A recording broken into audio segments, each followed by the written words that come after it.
खाली बसा.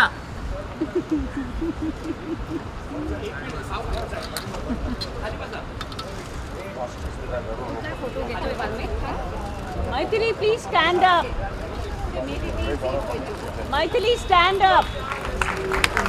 Maithili, stand up. Maithili, stand up. खाली बसा रे.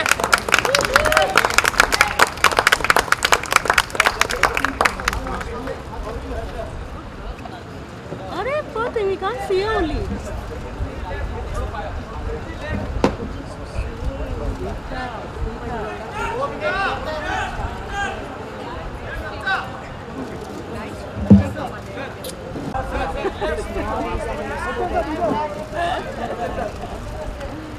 बच्चन साहब.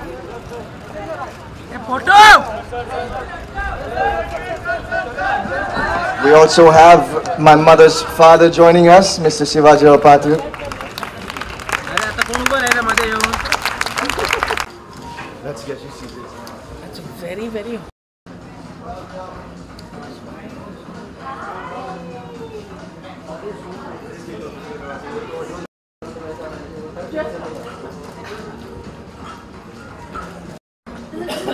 हेलो. इतनी देर में आप जाओ आपके शौक है करावे चलो. सुनने में नहीं.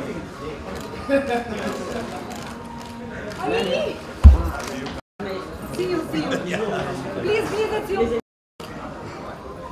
Ma'am, left. Ma'am, left.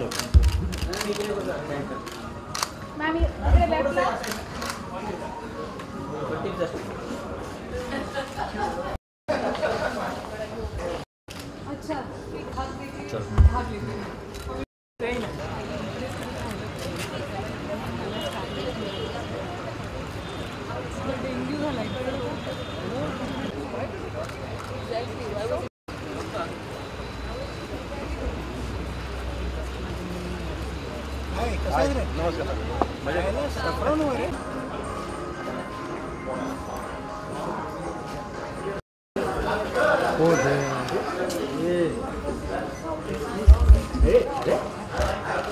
Ma'am एक साथ में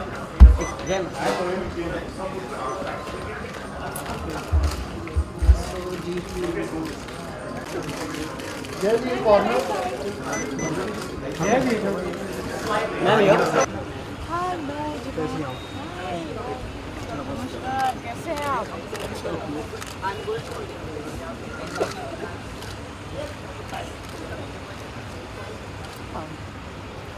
कहाँ बैठूं? आप यहाँ बैठे. शाम में. I will. Of course. Actually, we'll get the table, chair behind it. The session hasn't started yet. No. End of November.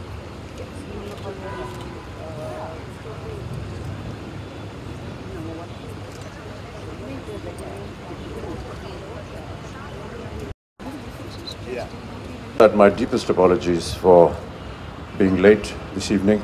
There was a deep-rooted controversy that was hatched on the highway today, and they succeeded in breaking my tradition of arriving punctually at almost all functions. So I do hope you will excuse me.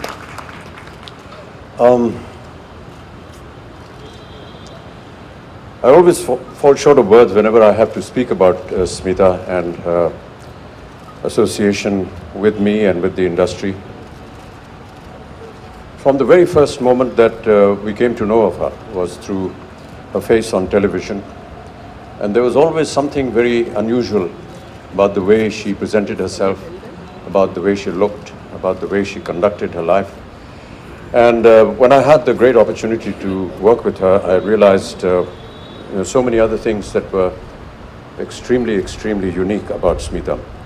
Excuse me, please. Smita looked very frail and gentle, almost as frail as some of the wonderful flowers that she used to bring to me when I had my accident.